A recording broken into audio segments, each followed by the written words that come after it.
So I'm here to talk about Ruby and robotics. And so everyone knows when you first start programming, the first thing you do is a Hello World app. Well, in the world of robotics, the first thing you do is turn an LED on. That's the equivalent of Hello World. And so here we've just got some code. So we connect to a protocol called Mqtt, which is running on an Arduino. And we've got an LED connected on pin 13, and then every second we toggle the LED on and off. So to know the port that we're connected to, as you can see, it's high. Can you read that, or does it need to be bigger? Make it a bit bigger. So there's a great command line tool called Mqtt. So we can scan the USB, make sure that we're connected to the right device. Yes, okay. So if we run this Ruby code, so Ruby, learn how to type, blink, Arduino. So that just boots up. If I load up photo, as you can see, I've got my camera pointing at the LED, and if everything's working, that LED should be blinking on and off. Yay! All with just basically 13 lines of Ruby. And you're thinking, well, that's kind of cool, but what use is that? Well, you know, there's probably like emergency exit signs and mobile phones that have blinking LEDs, and that's probably 90% of programming is just turning an LED on and off. So now we can all go and get hardware jobs controlling LEDs, if you like. So that was kind of cool. Let's close that script. But you're thinking, okay, I don't just want to turn one LED on. I'd like to turn multiple LEDs. So if I just plug this one in. So we take the sort of the same code, and we basically, instead of one LED, we're connecting to 3 LEDs, which is a RGB, red, green, and blue. So just running through a loop every depending on what the count is, we turn either one of the colors off. So if we run that code, so it's pretty much the same thing, you know, so you connect to an Arduino, you set which pins. So let's see, Ruby, blink, RGB. So we're connecting, it should boot up, and it should change from green to something else. Oh, you can't see it, can you? There, yay! So it's off, it's blue, it's yellow, it's green, not red for some reason. But yeah, so we can now not only turn an LED on and off, we can make all of the colors of the rainbow with just a few lines of Ruby, which is kind of cool. And so this is running on an Arduino, which I don't know if any of you have seen, oh, that way, is a tiny little microcontroller. And so there's a protocol in here called Mqtt, which basically makes every pin into API that we can call from Ruby. Oh, there we go. And you're thinking, well, that's kind of cool, but this is connected to my computer via serial. What happens if I wanted to have an internet-connected device to turn an LED off and on? Well, if you look at this code here, it's pretty much the same thing. We still toggle an LED every second, but you see here there's a Spark connection with a access token and device ID, which correlates, oh, sorry. You see that? Correlates to this, which is a Spark core, although they've now renamed themselves to Photon. This is confusing, going backwards. There we go. Which is an internet-connected, Arduino-compatible device. So it's got an API that you can access, so you can turn all the pins on and off, you can read the data, and you can just do all of that with a few lines, as you can see, with just like 10 lines of Ruby. We can control internet-connected device, or, oh, sorry. Or if you were thinking the Spark core was too big, there's this, which is called an electric imp, which is an SD size card microcontroller, same as an Arduino, and you can program that with Ruby too. Or, oh, I don't know if you can see this, it's like the size of a USB port. It's called a, that way, called a DigiSpark. And again, you control it with Ruby. The the code is exactly the same. The only real difference is up here we create a connection to a DigiSpark. On this example, I would have had 2 LEDs, because I was thinking, if you were going to plug something this small into your laptop, you could have a red and a green LED. So you could connect this up to your CI server to know when the tests are passing. So you can just glance down and see if it's red or if it's green, if you've got some kind of continuous integration, which I thought would be kind of cool. So that's really nice and tiny. So that's fun. And so there's like all of these code that you can run, and then there's this one again. It's the same code, just different device, which is,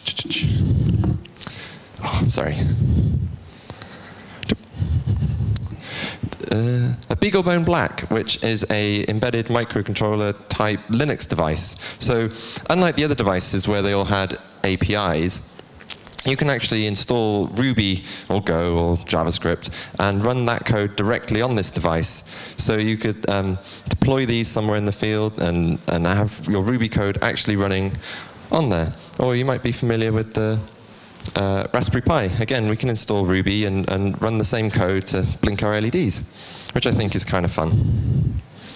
But the Internet of Things and Ruby isn't just about blinking LEDs. There's much more fun things that we can do. So, do you want to see something fun-ish? Cool. Okay. Right.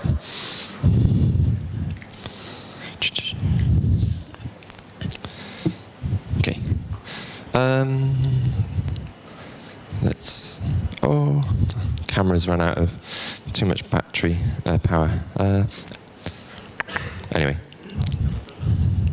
So has anybody seen a leap motion? I have to hold it up for the camera. So it's a device with infrared, and you can use it to visualize your hand. And so you can do like gesture control on your Mac and press buttons and do like rock and roll. And you can use it to swipe web pages and all that kind of stuff. And I thought, well, that's kind of fun, but not really exciting. So I thought, well, what kind of application could we build? And I'm a big fan, like a lot of Rubyists, of karaoke. So I thought, why not, where is it hiding? Can anyone see what I'm looking for? Oh no. Ah, here it is. So I thought, why not make karaoke?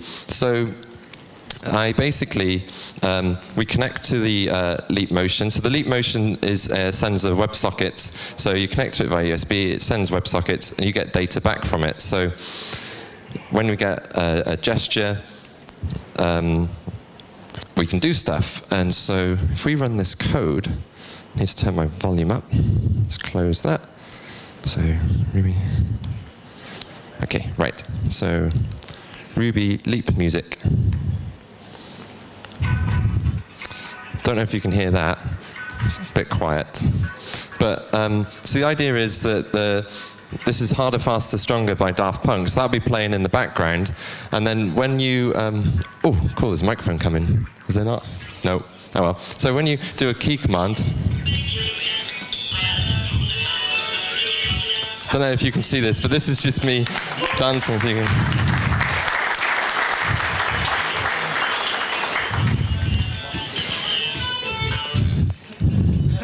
And so the way I'm doing that is a really, really cool way of pushing and shifting and getting the last bit of an array, so we keep looping around the WAV files. And the way we're playing the music is by shelling out to the system and running AF play on the Mac.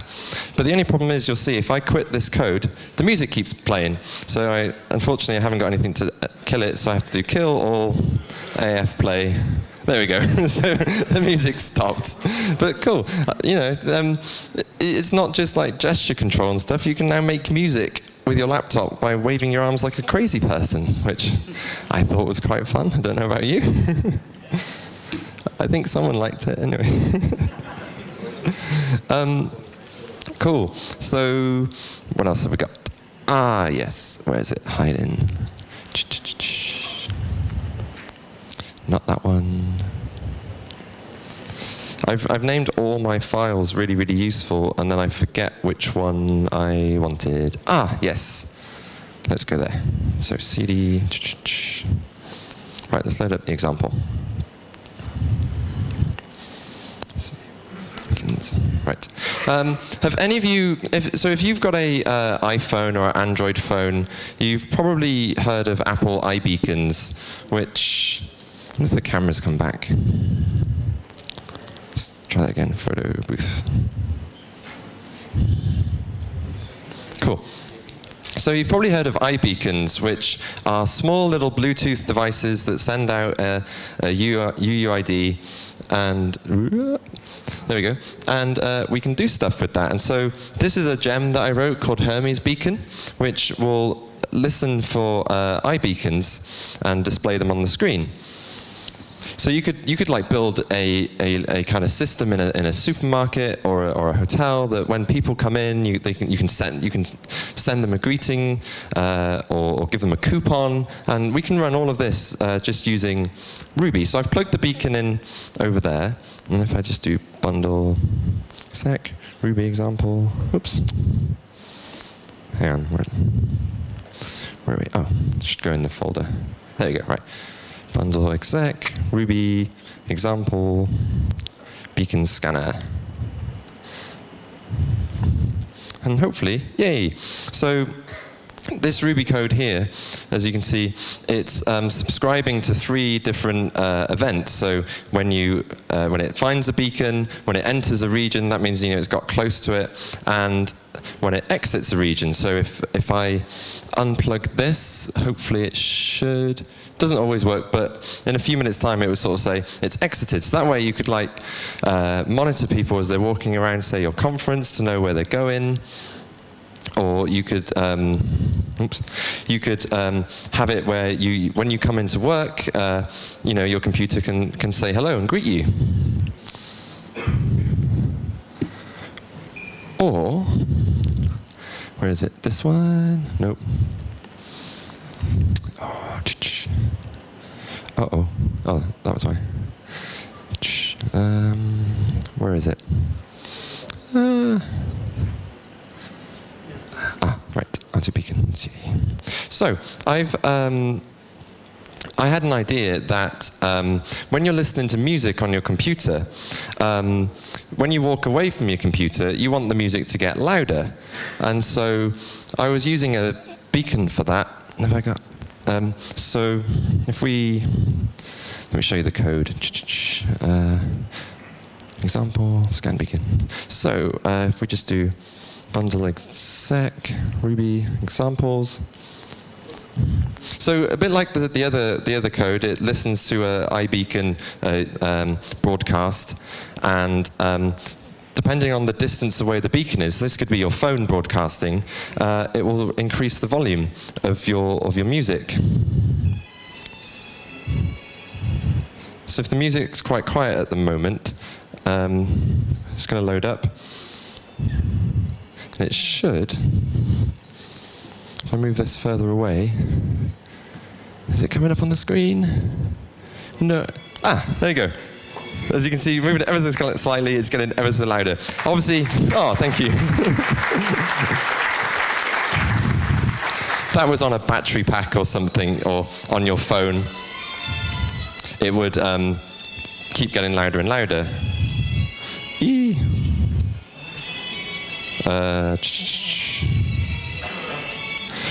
So there was another cool thing with that you could do is, like, when you walk away from your computer, you could lock your screen, which I would show you now, but what happens normally is I walk away, my screen locks, sometimes the application crashes, and then I can't get back in to my computer, so I don't really want to be doing that live on the stage. So let's not do that. But so that's iBeacons. That's like data that you're getting that we can process with Ruby, and other cool things that we can get with Ruby. Where is it? I'm going to have to rename these better than this. Oh, I can't see where it is. Oh well. Where Where's the camera? So I've written another library called Hermes Gps, which can connect to oh, it's a bit bright, a GPS dongle. So if I could remember where my demo was, we'd be able to get lat-long coordinates of where we are. So, you know, if we're all a bit lost, then we can find out where we are with Ruby, which is kind of cool. So it's not just these silly things. There's also oh, sorry. Anyone seen one of these before? It's called a Sphero. It's a little robot, connects via Bluetooth. It's got a motor and some LEDs. So the way it works, if we shake it, it will wake up. And need to open up my Bluetooth. Annoyingly on the Mac, you can't automate this, so I have to delete it and then reconnect. Let's wake it up again. Come on. This is the only thing with the Internet of Stuff and computers and hardware is nothing ever works. Is it coming? Ah, there it is. So let's pair that. Well, that's working. Let's do Ruby. What did I call it? Oh, yeah, Sphero.rb. Oops, why is that not there? RUB. Oh, it's because I spelled Sphero wrong. Shiro. Okay, so we're connected to the Sphero via Bluetooth, and hopefully this should run. Nope. You didn't see that. Let's try that again. Oh, no. What's going on? Oh, I didn't install it. Gem install. See if we can do that for a second. Anyway, so the code, I can show you the code, which is the fun bit, is we connect to the Sphero.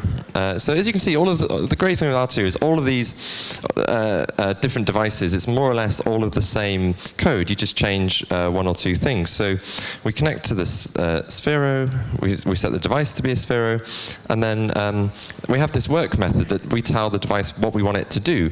And so every 3 seconds, we're going to set the color to green or blue, and then we're going to roll for 90 seconds a random direction within 360 degrees. And if the internet was working, I could have installed the thing, and then this would have been rolling around and going on Explore and finding you all. But this is cool, and you're thinking, well, okay, that's a nice little bit of code, but you know, it randomly rolling around isn't very fun. But you find actually, if you've got kids or pets, you know, they're more or less the same. They love chasing these around, and you can actually get data back from it. So it will send you if it's had a knock or if it's been shaken, and so you can get it to kind of get in panic mode and run off and hide, which is kind of fun. And you can also, if you have lots of these, you can do Conway's Game of Life as well, which is pretty fun. So yeah, so that's all that. That's kind of cool. Okay, what should we do next? Ah, yes, we better hurry up because I'm taking ages. Flying things. So, I also have a flying robot, which it did get a little battered on the airplane, so not sure how well it's going to work, but we'll see. So this is a Parrot AR drone. It's a Linux computer. It's an embedded device. It's also its own Wi-Fi hotspot. So this one is Louise, and oops, this is Thelma. So we just connect to the Wi-Fi. So yes, we're connected, and in 11 lines of code, hopefully we should connect to the drone, get it to start, take off, hover, land, and stop. So if all goes well, which never does. Okay, everyone fingers crossed, pray to the gods of demos. AR drone. Oh, how do you spell things? Ruby. Oh, Ruby. Cool, right. But it's working! Yay! Oh, by the way, if I kill any of you, it's not my fault. So, as you can see, it should just hover for 15... That wasn't me! It should hover for 15 seconds and land. Yay! Cool. So, I won't do this demo because we are running slow on time, but you can also control the drone with a PlayStation 2 controller or Xbox controller. Or, if you use my gem, if you're one of the 5 people that bought the open source Ouya games console, you can also use the Ouya controller to control it. But, you know, controlling a drone with gamepads is kind of like playing a computer game. It's sort of fun, but not super fun. So it turns out that drones actually really like dancing. And unfortunately, my code for this, the Ruby code is a little bit too in kind of beta. So we're going to jump over to Cylon and run this. Where is it? Drone dance mat. In JavaScript. So don't worry about all the curly braces and all of that. It basically works the same as all of the code we used to. So if we just drone dance mat. Okay, so what's this dance mat you heard me talking about? Well, let me just plug this in. So, you know, when you've played with PlayStation controllers and Xbox controllers, you kind of get a bit bored. And you think, wouldn't it be fun to control your computer with a dance mat? So, let's hope this works. Ooh, also, while we're doing that, I was, just before we get to that, there is a library called RubyDMX, which unfortunately doesn't work with my DMX controller. And you're thinking, what's DMX? Well, that doesn't matter. I'll show you in a second. But here would be the code that would run if my controller worked. But so DMX is used in nightclubs and shows to control disco lights. So you have to imagine that this is running actual Ruby code instead of just being plugged in. But if I can plug these in. Okay. It's a bit bright really, isn't it, in here to see them. But there are some disco lights. And then if we run this node code, node app.js. No. Oh, is it connected? Yeah. Oh no. Why is it not working?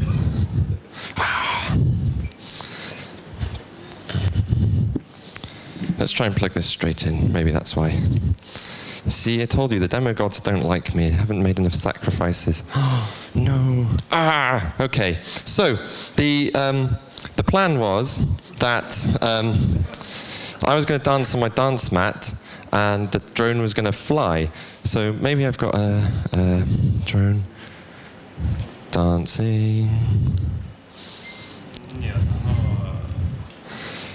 Maybe it's just that code. No, okay, JavaScript sucks, so it's not as good as Ruby. But anyway, now that that's not flying, you're not going to see this bit because the drone was actually going to fly to Gangnam Style, but it's not. And I would have done the Gangnam Style for you, but it's not working. So you get to miss that. But there may or may not be videos of me doing that on the internet. So I don't know. Anyway, so yeah, we can control flying robots with Ruby. That's pretty cool. What else have we got? Oh, yeah, so if you imagine, you've got a drone, it flies around, and you think, what kind of enterprisey Internet of Things is that useful for? Now, where's the CD? Well, if you may remember that Amazon actually wanted to create delivery drones. And as you may be able to see, this is Thelma sort of falling apart. Let's put the camera back up. Oh, which I unplugged, didn't I? Quickly swap the wires. So, where's the camera? So what this is a little grabber on the bottom, taped to the bottom of a drone, which we can control with Ruby to fly the drone around and use the grabber to deliver items. And I was thinking, what kind of things could we deliver? You know, packages are fun, and you know, nice Amazon goods are fun. But wouldn't it be more fun to make this into a game? And so what I did, this is actually running with a library called Johnny5, so it's another JavaScript library, was I thought I'd make Angry Birds. So I bought myself a bad piggy, and I bought myself an Angry Bird. But unfortunately, I got mixed up with inches and centimeters and thought this was small, but it turns out to be big. So it turns out it's actually too heavy for the drone to lift, so it doesn't actually work. So it can't fly it. So for this, you have to imagine that the drone is flying along, and then we're dropping the Angry Bird on the pig. And when the pigs found out about this, they kind of got a bit annoyed, you know, because why should the birds have all the advantage? So what I've done is, oh, sorry, load the camera.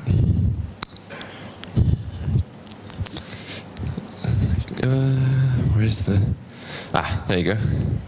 Oops, sorry. Can you see those two little things there? So that's a sonar sensor for detecting distance. So what I would have done, what I do is I attach the sonar to the bad piggy to make them, you know, super smart pigs. So if I just find the cables, because it's not fair, you know, that the birds have all the advantages. So these are now smart pigs too. So let's plug this in. Okay, so if this works, let's try this. So,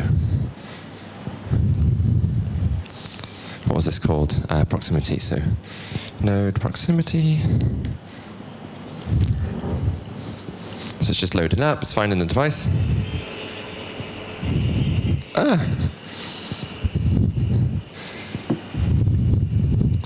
Whoops. Sorry, that sound there was the distance sensor not quite working. So what would happen is, so I think the cables might have got a bit loose, we can jiggle them, is when we got a direct hit, the drones would say, "OMG," the pigs would say, "OMG, you hit me," and at the same time it plays the Angry Birds theme. So the idea would be, this would come and go like, "OMG," I don't know. Fun little game. Who knows? I don't know. Oh, no, all the music. Phew, right. Yeah, because you can control music and stuff from JavaScript and Ruby. So anyway, I thought that would be fun, but it didn't seem to work. But it can get the distance, so you can go all the way from like a couple of meters to a few centimeters. And so you can, so the drone uses that to know how high off the ground it is, and you know, you can use them, similar things like in a washroom, you know, where you go to wash your hands, that's like a PIR sensor, so that can detect how close you are. So, you know, you go to wash your hands, you turn the sensor on, you move your hands to get to where the water is, the sensor doesn't detect you, so it switches off. So we can build these things to really annoy people, which I think is kind of cool. Right. Well, I've gone mad. What else have we got? Ah, yes. So, I haven't plugged all this in because I didn't have, which box? Here it is. I didn't have time to go out to the shops to buy some alcohol, but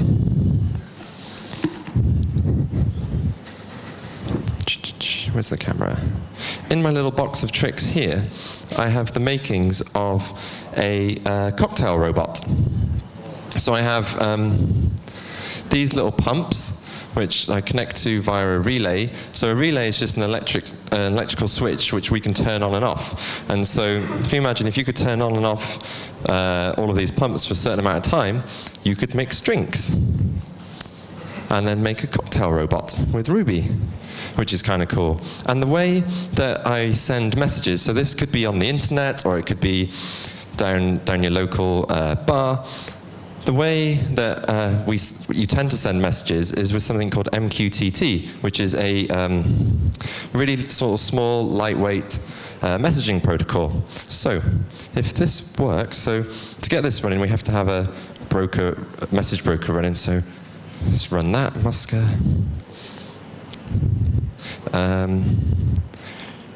Need 2 of these. So the code is really, really simple. So we have a thing that connects to a client and publishes a message, and then we have something that listens to a message. Oops, that wasn't the one. It was that one.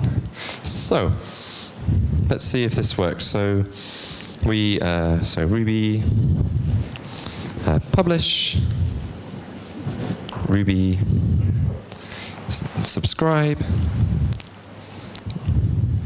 Yay! So it doesn't look very impressive, but we're sending, I hope I haven't put in an awful rude word by mistake from Google Translate, but we're sending these messages across, it could be across the internet to say hello, which is kind of cool, because that's exactly how the cocktail robot works.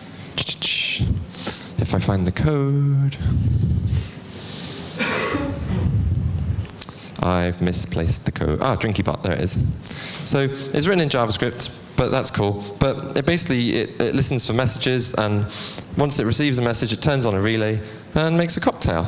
So if anyone wants to go to the shops afterwards and buy some alcohol, we can dance with robots, play with lights, and drink some cocktails, if you like. You don't have to. Boop-a-doo. So I think, that's about it.